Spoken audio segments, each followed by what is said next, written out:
Give him a snuggle for me. Love you, mommy. Don't make too much money. I'll try. Okay,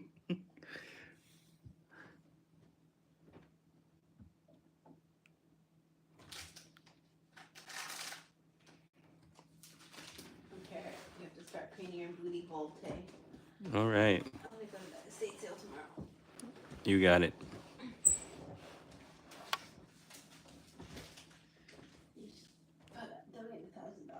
I'll paint my booty hole with glitter. Oh boy.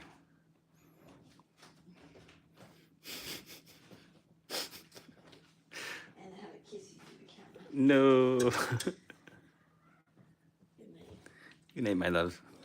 See you in 5 minutes. I'll see you in 5 minutes when the babies start crying.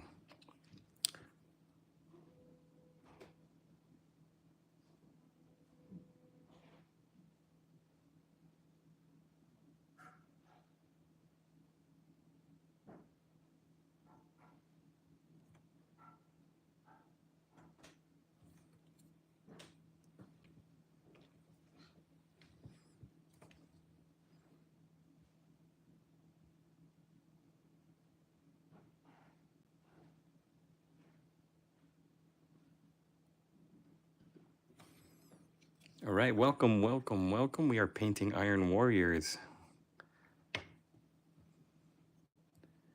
30K, Horus Heresy.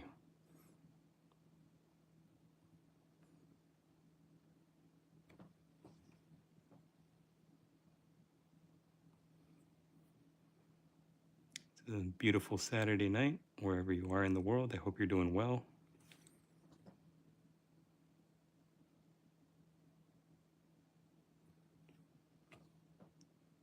See if I can zoom in a little bit. There we go. Yeah, nice. See all that greasy, grimy detail.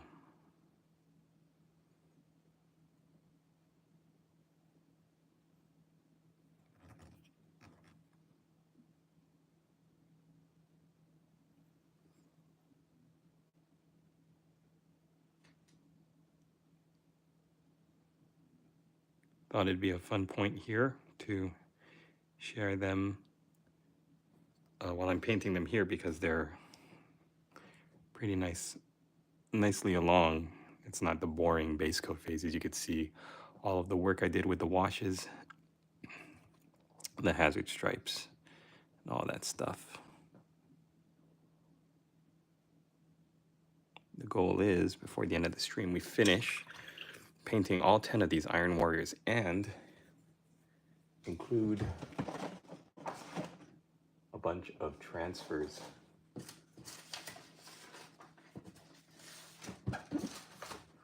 Forge World transfers. So I've got the silver skulls. Gonna find some different things to put all over them. Go for it painting. Hello, welcome to my stream. Yeah, my whole concept with this, I love Mark III Iron Armor. It's my favorite mark. I've got 10 of these guys almost finished as Iron Warriors, and I'm gonna be painting another 10 eventually as Night Lords. And my whole concept for them is that they are all loyalists. They're all loyalists who are marked for death because they're loyal to the Imperium. And so they're all, in my head canon, they're all gonna die on Istavan 5 at the Drop Site Massacre. I think that's a cool concept. These are all good guys in a bad army, in a traitorous, treacherous, backstabbing army that are all gonna die. But who knows? Maybe they'll make it out. Maybe a couple of them won't make it out. I really like the idea of good guys in a like loyalists in a traitor army, in a traitor legion. So I also like the reverse idea, the idea of loyalist armies where some of the squads did side with War Master Horus, or they did turn against the Imperium, think the Emperor's vision was not the right way to go, and so decide to break away and betray the Emperor during the Horus Heresy. But yeah, for this for this little mini project of 10 Mark III Iron Warriors. I imagine that these guys went down either at the Istvan 5 drop site massacre and were killed by the other Iron Warriors who had betrayed the Emperor already, or they were all killed in orbit or on the way there. Have I tried cleaning my camera lens? You know what? That's a good idea. I should do that. I should wipe it at least. I'm using an iPhone, so hold on. If I back out, maybe the autofocus is a little bit better. Yeah, there we go. So while working on these, my idea was that I would do some tutorials and little quick shorts videos. But I kind of lost track of time, and now I just want to get them finished. So they're all in various states of completion. Because some of them I was trying to film, like this is how you paint Iron Warrior's armor video, or this is how you paint hazard stripes. So right now we're just kind of shooting towards the finish line, and I'm going to talk about my different painting techniques and styles as we go here. One part I noticed a lot of people missing are these little tubes and wires on the miniatures. You can see them usually at the bottom where the leg armor meets the feet, or at the knees. Some of them have them. I also always got to make sure to paint the undersuit. So wherever there are joins that have like a hole or like a break between the armor, you can see like a little bit of that black ribbed undersuit peeking through. That's usually what I gotta remind myself to paint. And here, the wires coming through the center of the backpack. First I thought, oh, I'll do hazard stripes on these black wires, but there's enough hazard stripes on these Iron Warriors already. So I gotta just get them done so I can list them on eBay.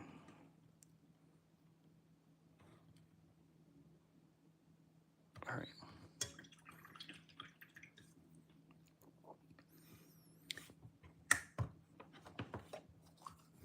Let's do some eye lenses.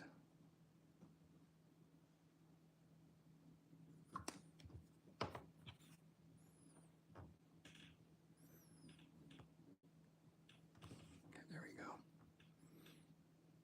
If you guys are working on anything at home, please let me know.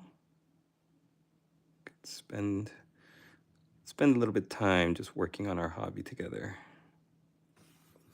And I hope if you're working on anything that you're also a member of the Discord, where we're running our summer event, the Gray Crusade 2025, where we're trying to build to a community goal of 5,000 painted miniatures by the end of August.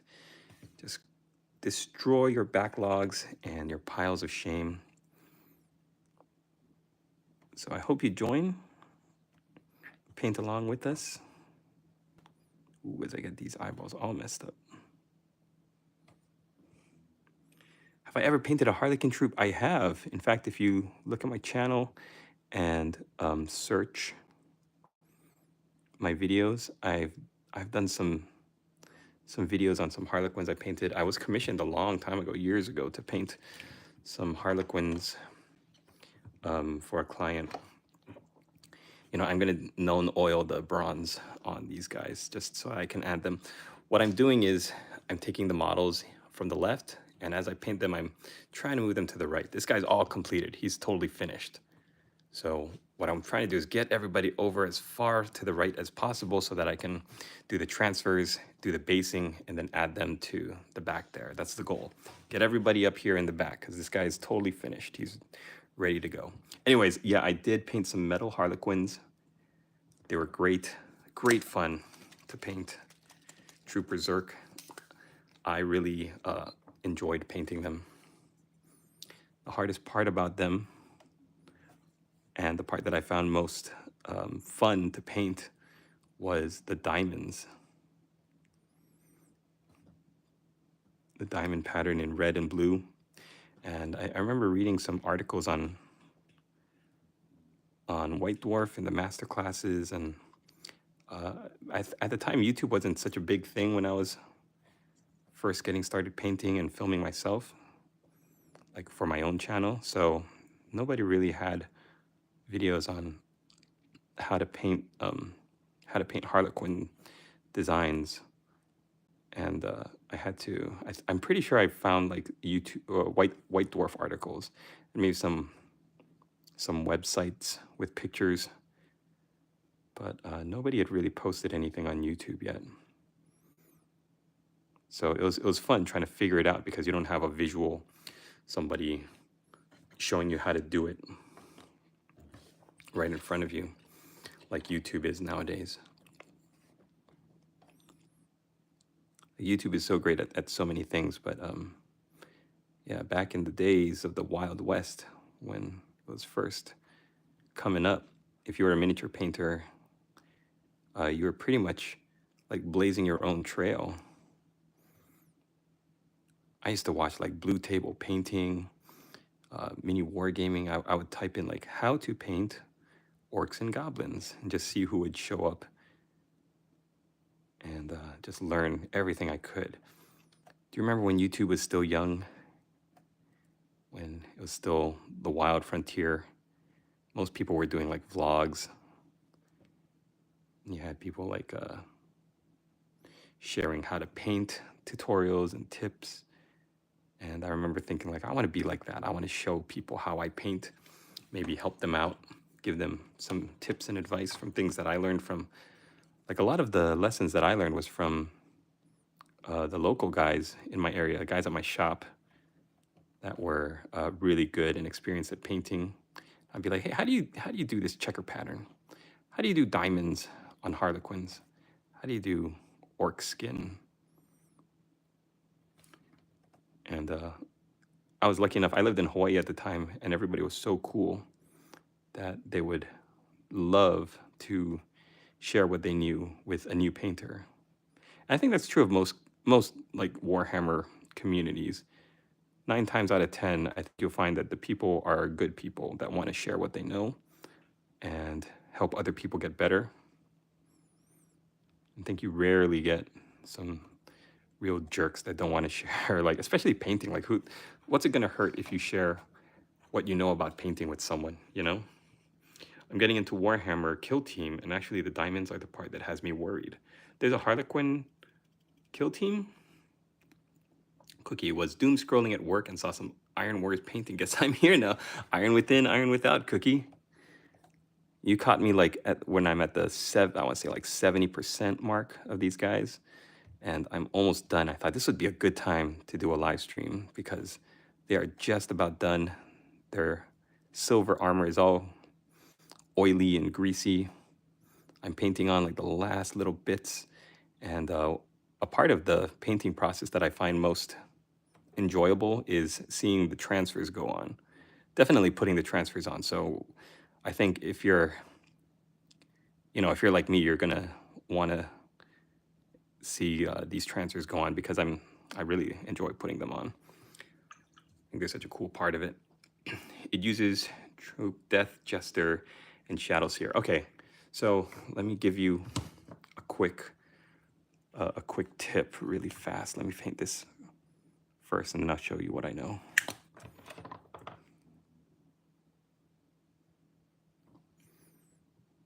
All right. Let me find the model I can work on.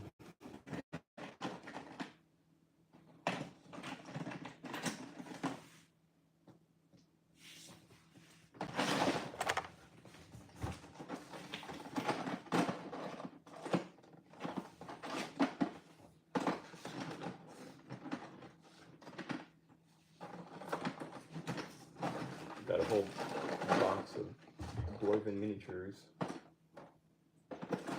but where are the ranges Here we go. All right. So I'm gonna show you my quick and easy tip for how to do diamonds. So let's say I was painting painting my Harlequins.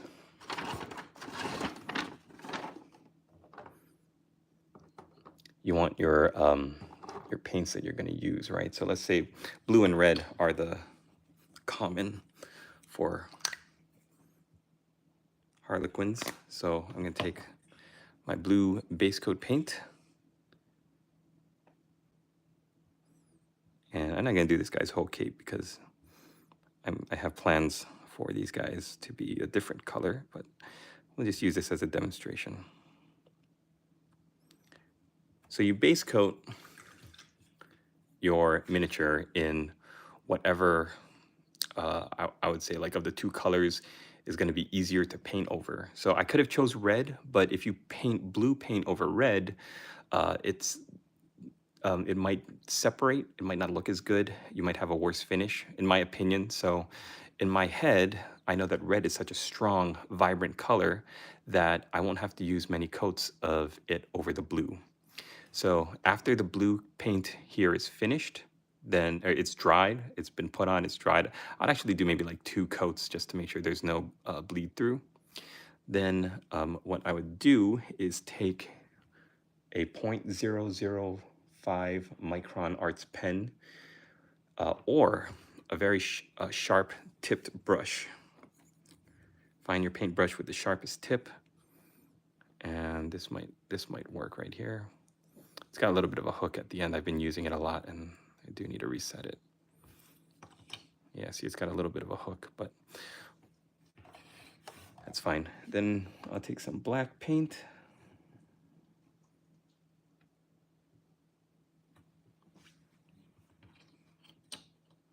Hey, what's up, Chugly Mug? Well, the blue's not dry yet, but let me show you how I would paint the pattern. Do diagonals, right? So diagonal from the right to the left. It's okay if your line gets fat and then thin again, or fat and then thin again. You're just painting diagonal lines from one side to the other.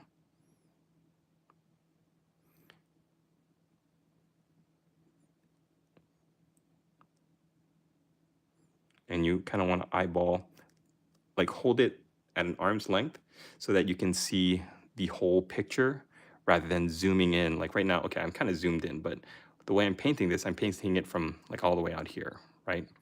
So I'm painting my diagonal from the right all the way down to the left. And it can be sloppy. It doesn't have to be clean. This is like the beginning part where you're just laying down the initial grid. Hey, Pix, what's up? Floofy, good to see you. Thank you. Thank you for popping in and saying hi.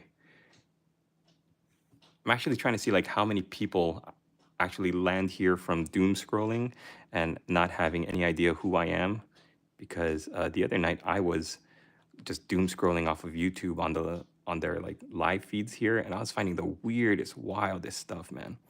Okay, so now what I'm doing is I'm going from the diagonal upper left to the bottom right. And the main point to remember is that if you make a mistake, just don't even worry about it, because you're like, everything can be cleaned up. That's the great thing about our hobby. In fact, the best thing about our hobby is it really teaches you perseverance, because nothing is going to be perfect the first time you do it. Everybody you see on Twitter and White Dwarf who have like perfectly painted armies, that everything looks so pristine and good and like finished, like all of them had to learn by doing things over and over, right? So you can see there's some fat lines, there's some skinny lines. It's very messy. Doesn't look that great, but, and I'm gonna do this on this side once this blue paint starts to dry, but you can still tell it's kind of wet. But once you go in there, let's say, okay, so now I'm gonna have to do like a gray and red color scheme.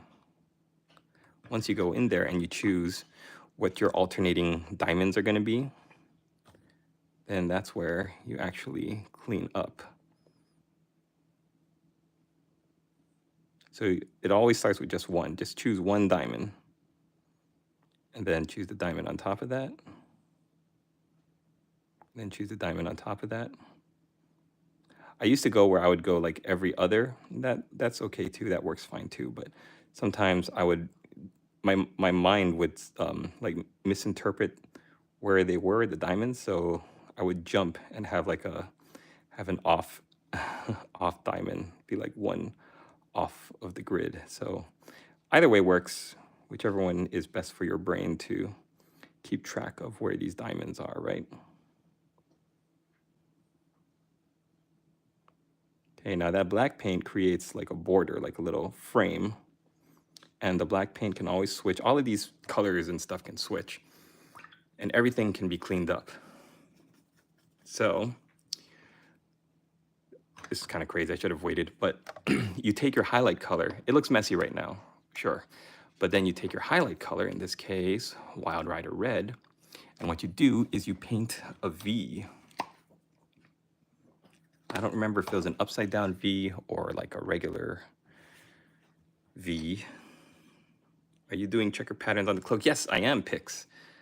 I am. I'm helping Trooper Zerk with painting checker patterns. I think regular V is fine. And all you're doing is you're following the bottom half of the red diamonds. And with everything, practice makes perfect, right? So I haven't done diamonds in years, but I did it enough when I was painting my Harlequins that I kind of remember how they went. And then on the other side, I would go like, Calidor Sky, I would go with like a Hoeth blue, some other like kind of blue. But imagine that this is like the highlight color for the blue. So after you're done painting the reds, do the red grid on the blue, then you do the red highlight. Then you just go in the opposite direction with the blue highlight. This whole experiment is making me want to buy and paint up some Harlequins. And you know what? You're going to make mistakes because that's just like the nature of this fine, intricate work. Like, unless you're really, really good, and I guess maybe you could be, maybe you're like a prodigy virtuoso at this kind of stuff, but you're going to make mistakes, and it's totally fine. Just go back in. The trick with this kind of work is that the first highlight is going to look a little sloppy, like this. This Wild Rider Red highlight looks a little chunky.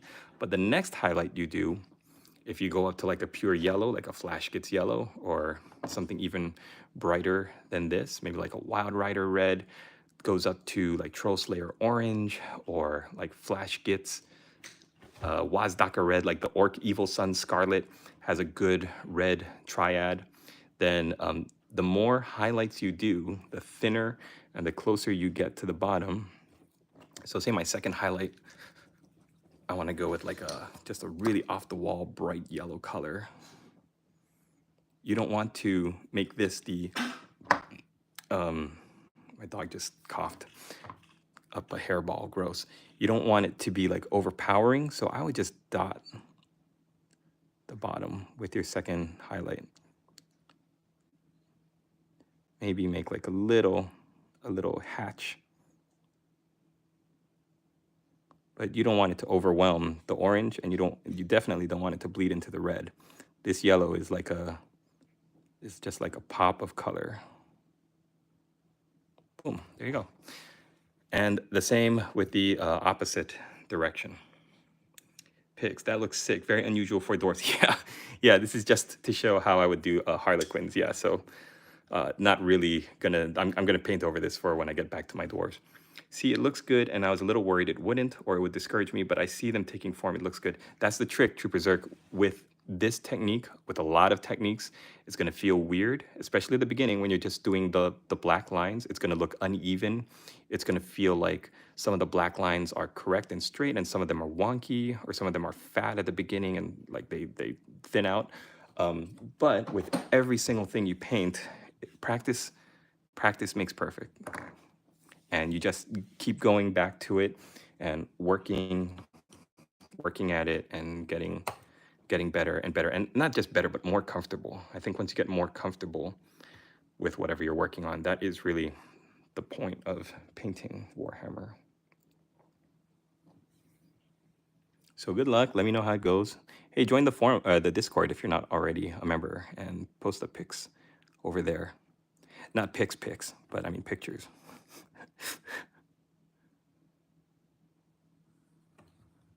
All right. Yeah. So if you ever work on these Mark III Marines, generally one thing that always goes across all of the different legions, no matter what you're painting, is you want to paint the undersuit here that meets the leg armor, connects the leg armor to the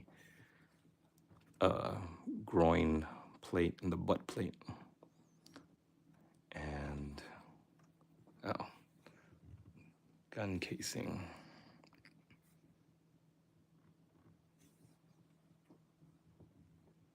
Where would I find it? Where would you? Oh, okay. The Discord should be in the link, the description of this live stream. You can just, it's like a open invite. So just accept the invite, and then you have to go to like the roles chapter or the roles channel, and just say you're a painter and whatever else you want to choose to be in, and then it's just like a little bot deterrent.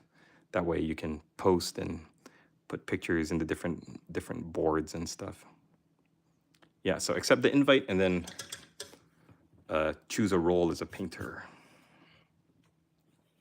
Okay. So I usually don't use Balthazar Gold, but Balthazar Gold is looks really reddish and copper. All right, there you go, True Berserk. But works okay for Iron Warriors. My favorite, bar none, my favorite gold paint is this Necro Gold from Metal and Alchemy. I have used that on Iron Warriors before, and I found it a little too dark, a little too green in tone for the Iron Warriors, which is mainly all like silver, right, with these hazard stripes.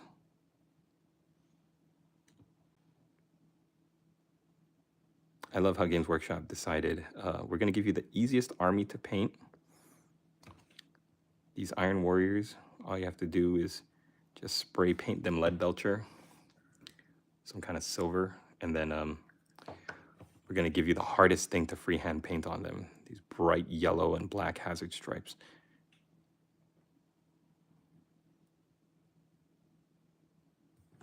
And hazard stripes, just like checks, just like those diamonds and any kind of freehand design you do, it's just practice. Practice makes, what's the one? I heard that saying, but it was like slightly different. It wasn't practice makes perfect. It was like practice makes passable or something. It's like you can never be perfect. You're going to keep practicing. You're going to be like a lifelong painter and student. But you keep practicing a technique, you're going to be passable and comfortable with it. I think the goal is just to be comfortable with any technique you do, so that you're not in terror every time you think about it. Like every time I think about painting hazard stripes, I don't want to be scared out of my mind, right? I want to feel good. I want to feel comfortable, at least, if not good. I just want to feel like I can do it.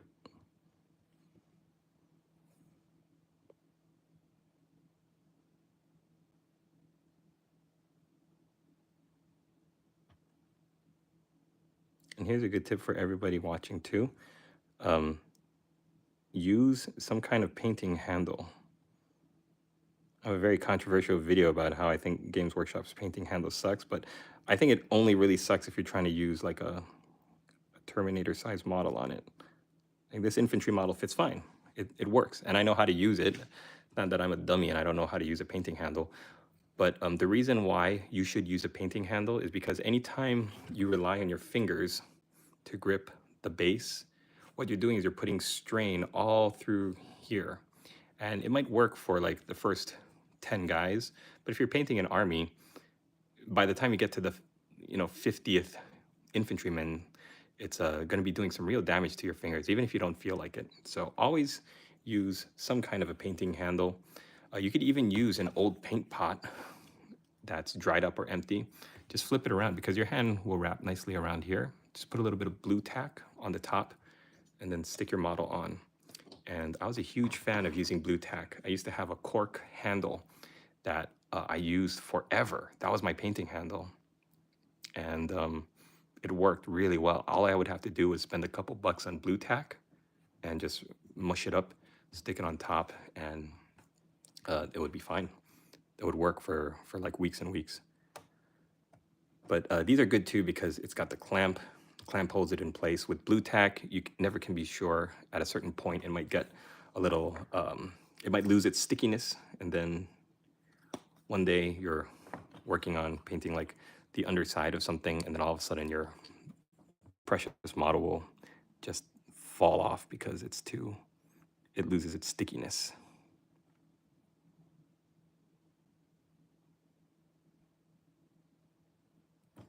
All right. I'm out of here. All right. Thank you very much, Trooper Zerk. Cookie, but to be fair, masking tape is a godsend. Yep, masking tape. I've got to find masking tape. The one from the past. Welcome, welcome. Thank you.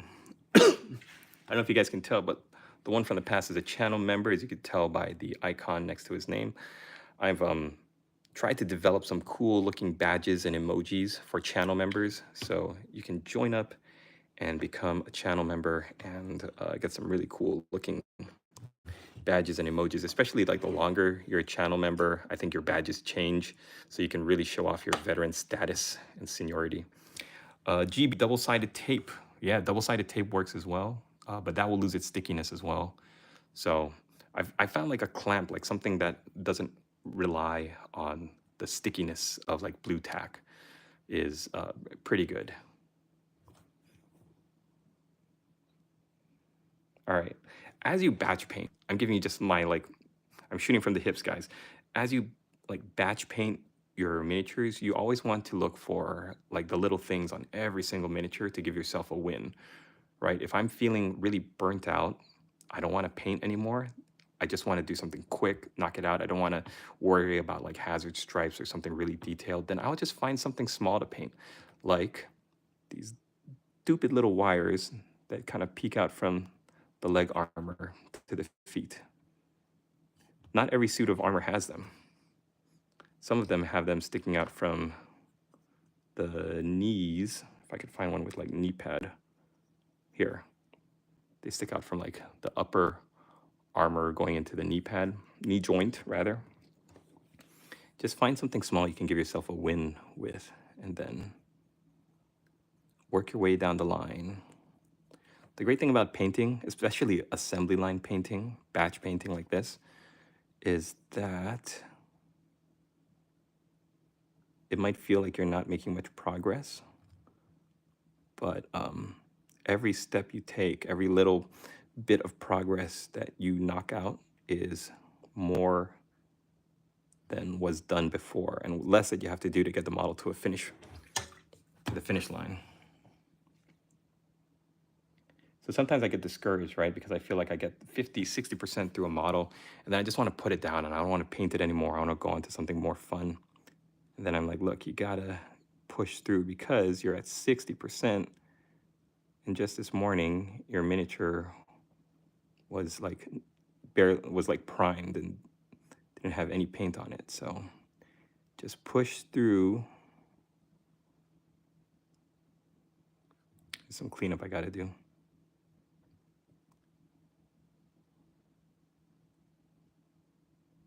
Yeah, I think I gotta invest in some masking tape.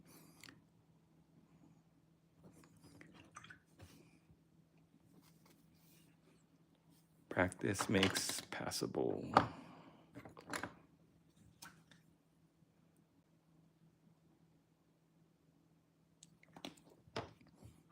All right, I've mentioned this before, but my goal with these Iron Warriors, and if I did like an Iron Warrior army in the Horus Heresy, I would love to do them as loyalists. or do like a Great Crusade Unification era Iron Warrior army, because I think like the goodness in them is like once they turn traitor, right? You don't that all of that gets snuffed out, and they become very bitter and consumed by their bitterness. But like it's interesting to think of like what these guys were like in the Great Crusade era, in the Unification Wars, where they were just like so focused on getting the job done and being the best. And I think it's really cool to think about the aspects of the Iron Warriors that made them so successful before they became traitors. All right, let's keep going. We're almost there. We're almost there. We're almost at the finish line, and I'm determined to get these transfers on before I wrap up the stream tonight. The paint pens I've been using. Yeah, the paint pens. That's what I gotta look into too. Somebody even suggested the Gundam makes really good paint markers. But yeah, AK Interactive, such a great company, man.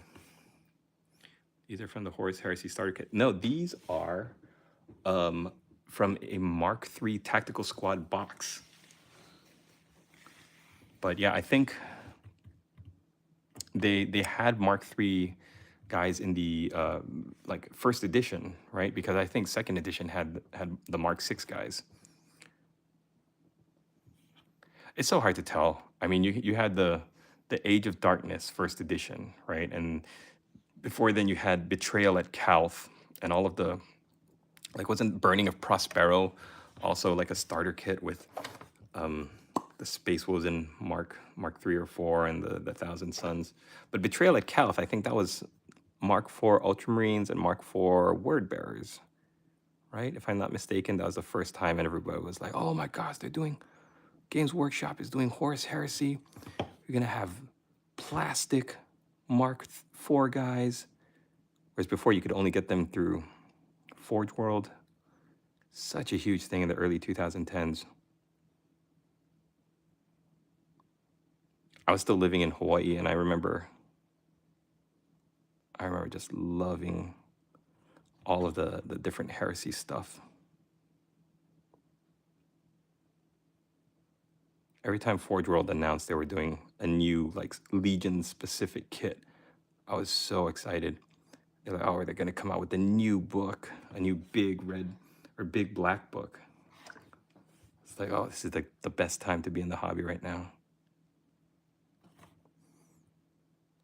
Resin up to your eyeballs.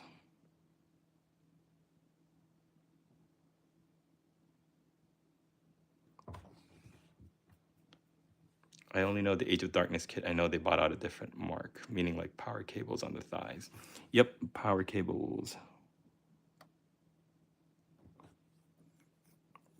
I'm really, when it first came out, I was just like, whatever. But when they first announced the Saturnine box, but yeah, I'm excited. I'm excited to get Mark II guys. I'm not a fan of the Mark II armor, but that's because everybody's only ever seen the Mark II in resin, in that Forge World resin. And I think seeing them in plastic, working on them in plastic is going to be so much fun. But I don't know, there's just something about Mark III armor that just is my favorite. I love so much.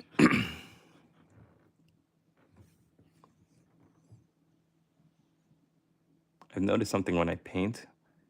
At a certain point, I have to push through to get to the finish, because I feel like at about this point, I slow down because I'm so close to the end that it's, there's like, I have like a psychological, like, I don't want to screw it up. Like I've gotten this far and I don't want to make a mistake, and then it's like my brain has to work past that.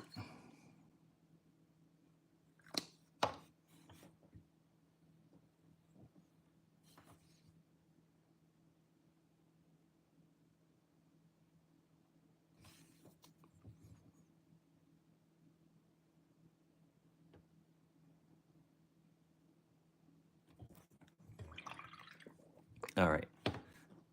My favorite thing to do is to paint script on like banners and stuff. So let's knock that out now. But yeah, I'm very excited for the Saturnine Dreadnought and the Terminators.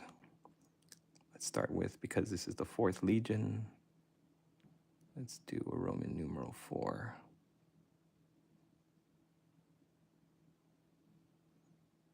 Close enough.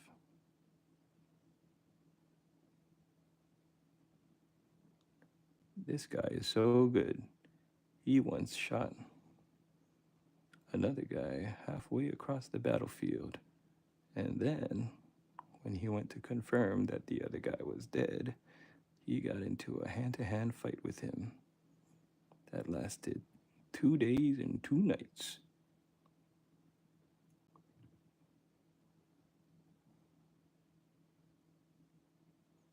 The end. If you ever wonder like what to write in these things too, if you're gonna write like a single word, these transfer sheets are so good. Okay, I could write perturabo. What is this? Calicaurus. Iron within, iron without. Tyrannus, that's good. Olympia mortis, that's also pretty good. But that's not gonna fit. So let's do Tyrannus.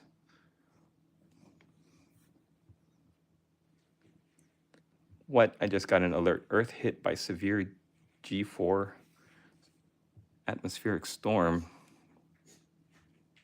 That's not good. Okay, how am I gonna write this with his spike in the way? Oh my gosh.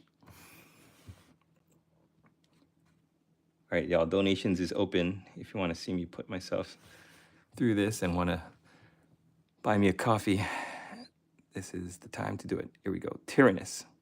I feel like I'm at a spelling bee. Tyrannus, T-Y-R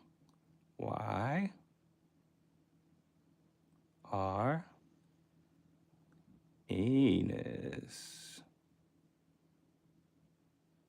Oh, stick the landing, stick the landing.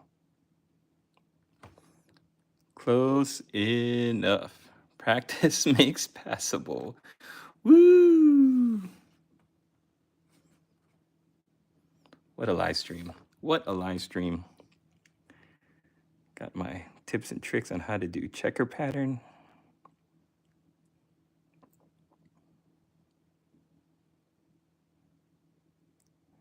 Then WarbossTae wrote Tyrannus Freehand on the banner.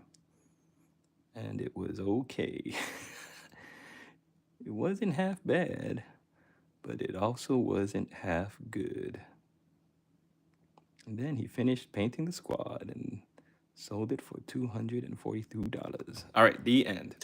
Beautiful. So help me out. All these markings you're putting on, etc., is it just hearsay from the lore? There's no wrong way of putting something on, but a consensus with other players' hobbies, like their real way of putting on markings. Oh,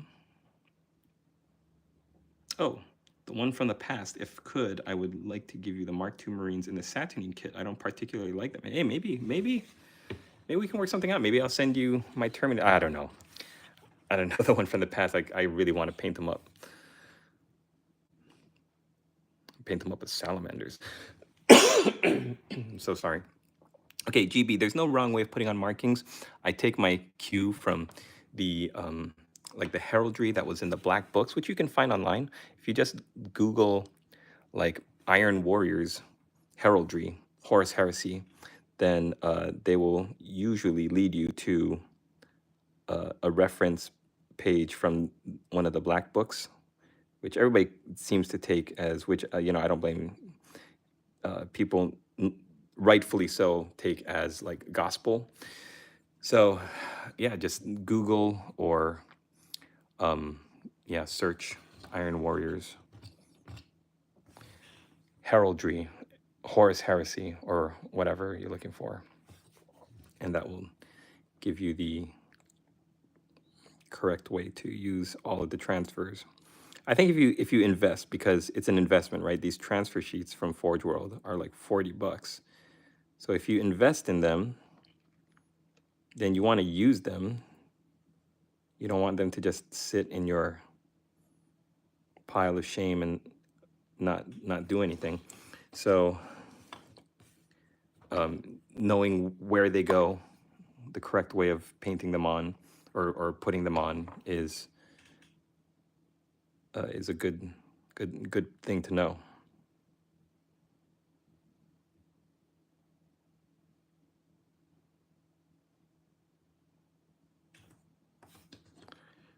Right.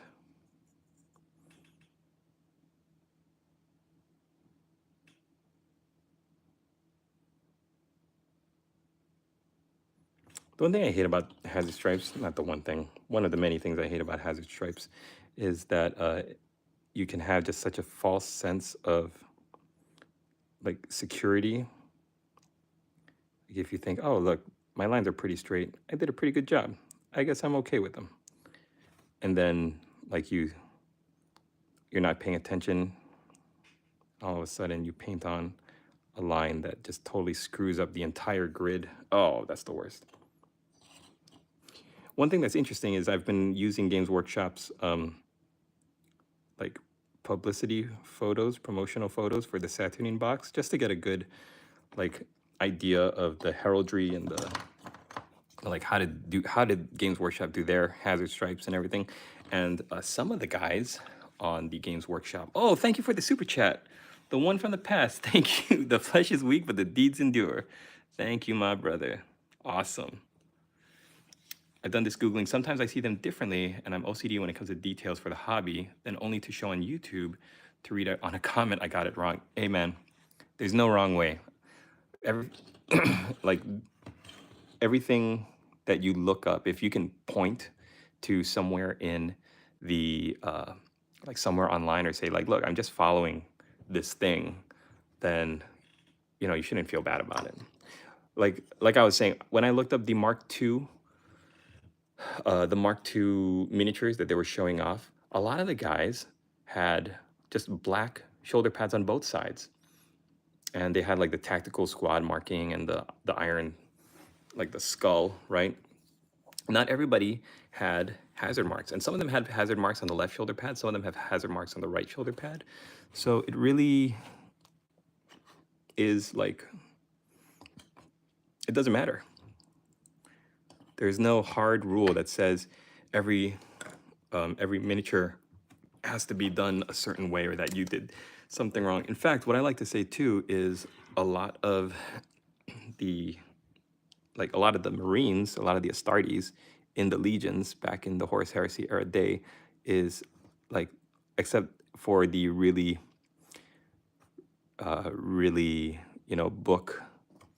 book smart, book following, rule, law abiding Ultramarines, a lot of them took pride in having their individual markings and their individual way of distinguishing themselves and having their heraldry.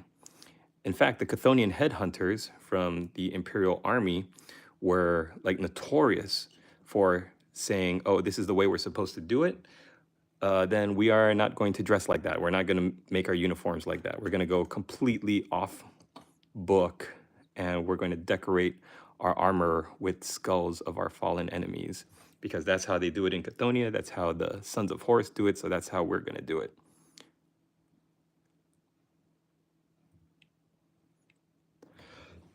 I'm going to cough, excuse me.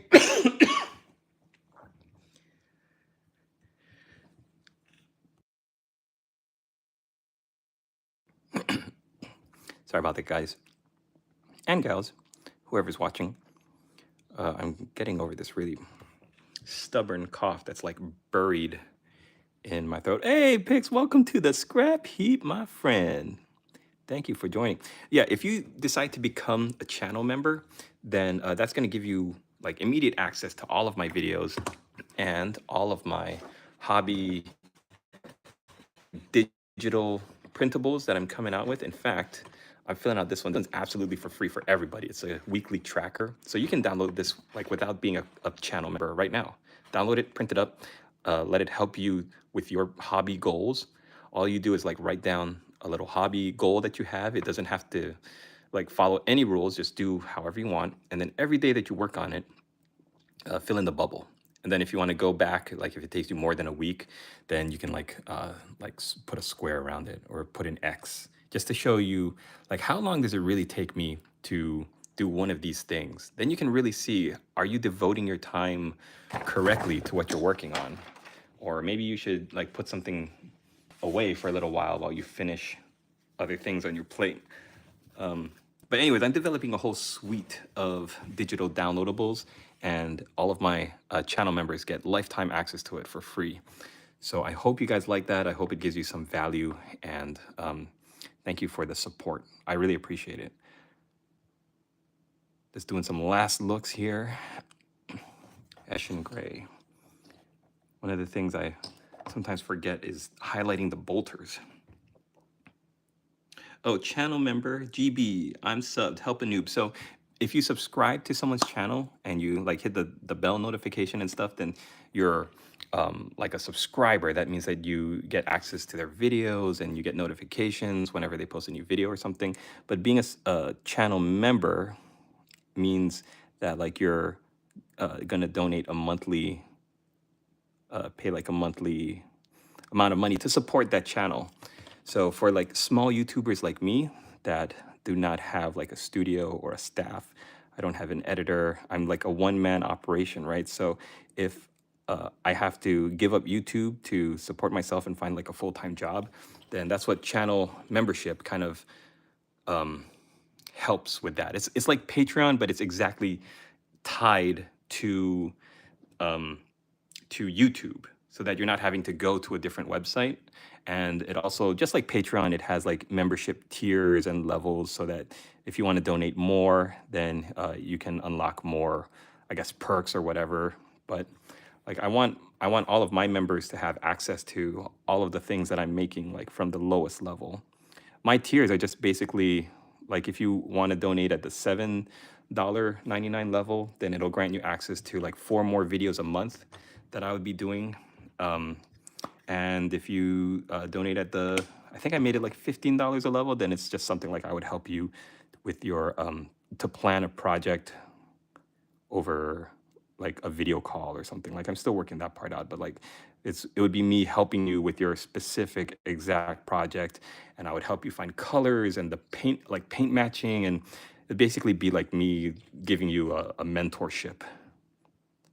But yeah, like I said, there's no reason why you should feel guilt tripped or whatever to supporting any YouTuber out, myself included. But it's such a huge help, especially when, like I said, YouTube is, I'm trying to make a go at this YouTube thing, and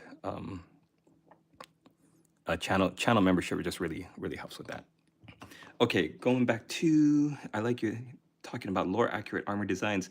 Talk about that a lot regarding your Emperor's Children because they canonically distinguish themselves a lot. Taco Kato, hello. Pix, that's so awesome. Thank you for becoming a channel member. All right, and trying to respond to everybody. Yeah, like lore accurate heraldry. I think that's why a lot of people go and spend all the extra money to get like a transfer sheet, because you want to make your destroyers have the accurate destroyer icon, right? And you want to have your dreadnoughts and your tanks and like your banner bearers have like really cool designs that like you could freehand them, you could paint them, but I mean just having them be like perfectly exactly replicated, especially like my favorite ones are, look at this Space Wolves one where like all of their markings look like tribal. I think the Carcharodons did this too with the like this Etsy shop that I found. But like each of them has like, look at this. I think it's the apothecary symbol, and like all of the different wolf head symbols. Like I usually don't care about Space Wolves, but these look so cool. These look so cool. And my other favorite one, if I can find them, are the Blood Angels.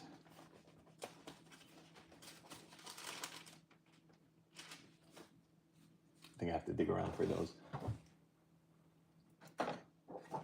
I went like on a huge kick getting all of these different Legion transfer sheets because I wanted to paint all these different Legions. I think they're really, really cool. Like in the old world, I'm doing that with my Dwarven mountain holds, getting the like exact looking symbols and runes, so you don't have to freehand them. Like you can just cut them out and apply them to your transfers and your gyrocopters and stuff. It's cool to have. All right, I think everything is cool. We're ready to go to the last part. Do you still have supporters on Patreon? Is there different benefits of supporting there versus here? With Patreon, my supporters get like access to all of my ebooks. At least I want to give you all of my ebooks. If you've ever supported me on Patreon, I'm trying to like upload all of the files of my ebooks there, and I haven't been able to write as much. So like everything I have available online in my digital library is like available to supporters on Patreon, but I've tried to move and like migrate most of my benefits here so that like I can keep track of it better, because with YouTube analytics, it's a little bit easier than me having to go to like the Patreon website and like keep everything organized. It's kind of hard. Like I said, I'm a one-man show, but the benefits here on the tiers are, I tried to keep it similar, where like I would give you like priority replies and comments. Let me work while I'm talking. And like members only live streams, members only videos. And if there's anything like Pix has been supporting me on Patreon like forever. And for the people who have supported me in other places and like are supporting me here now, I want to make sure that there's a smooth transition, right? That you're able to get all the benefits from every single place that I've ever offered benefits from before. So like basically I'm trying to figure it out as well. And if there's ever anything that you want that you feel like you deserve from the tiers that I offer because you supported me in other places like Coffee or Patreon or through YouTube, then yeah, just let me know, because I'm very, very happy to say thank you to my supporters. I've given my supporters like gift baskets before from Hawaii, because like I love my supporters so much. Okay, how many guys am I looking for skulls for? Silver skulls. 1, 2, 3, 9. 3, 6, 7, 8, 9. Yeah, okay. I was just trying to see, are these Terminator size? No, these are regular guys. How did you get those transfer sheets? No, I ordered this from Forge World, but I've linked them in some of my videos where, excuse me, cough again, I gotta turn off my mic. If you look at most of my Iron Warriors videos, then you will see that I've linked these transfer sheets that I think are sold through like Target or Walmart. 3, 4, 5, 6, 7, 8, 9. And I think you can buy them through Games Workshop, through the website. Sometimes they don't have them in stock. You know how Games Workshop is like notorious about not having things available. But yeah, if you do buy them through my videos, if you click on them and order them through my videos, then I get a small affiliate marketing commission for that. 1, 2, 3, 4, 5, 6, 7, 8, 9. Okay, I don't know why I kept thinking that was wrong.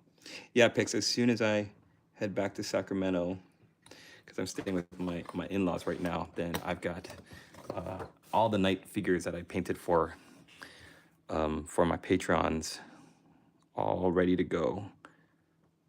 So I can definitely send you that. And yeah, I've got your friend's scribe miniature also. I actually hear my baby crying. So my Ladyboss might call me. I might have to leave for a little bit just as I was getting to the transfers. Oh no. So if you guys pop off and want to check back in, I might, yeah, I think I do have to go. My baby's not, she's screaming pretty bad, so let me go take care of that. And if you guys are still hanging out in a little bit, then I'll see you when I return. All right, I'll be right back.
All right, I'm back. Hey, thanks for waiting for me, guys. Let me just scroll up and see if I've missed anything here. What class of that is called Rush? Hear me out, Orcs. Orcs be hopping and bopping boots.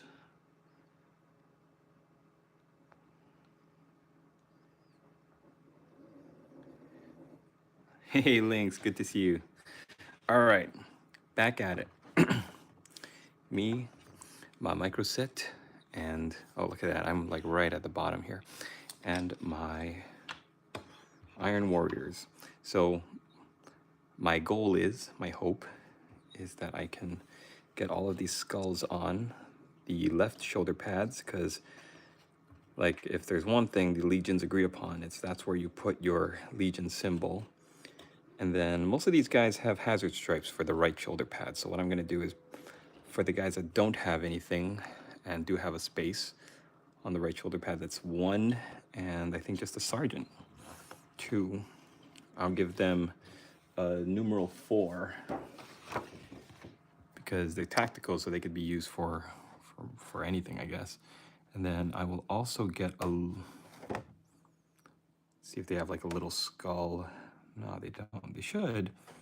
Too bad. I'll get like a little white 4 to put in the flag guy's little circle at the top there.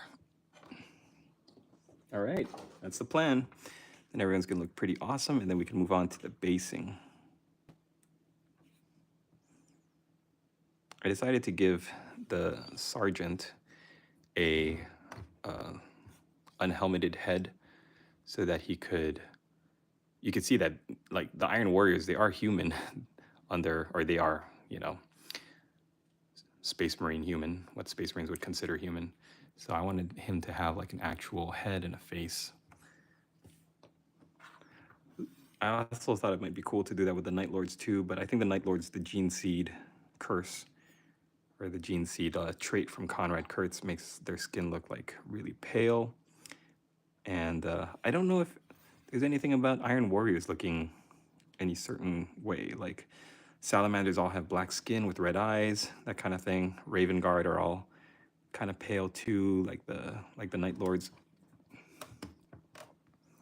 I thought it might be cool. Iron Warriors, give them something like, oh, you're a human under there. You're not just a robot.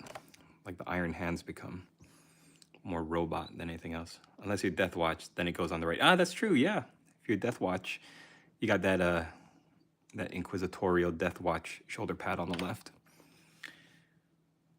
Okay, let's. I like to put 2, just because Forge World transfer sheets, they are notorious for like taking a long time for the transfer to separate from the backing paper. So I like to get 2 like prepped and ready. Let's put the rest here, ready to go. I also decided to go with orange plasma. I usually do blue plasma, but I decided to go with orange.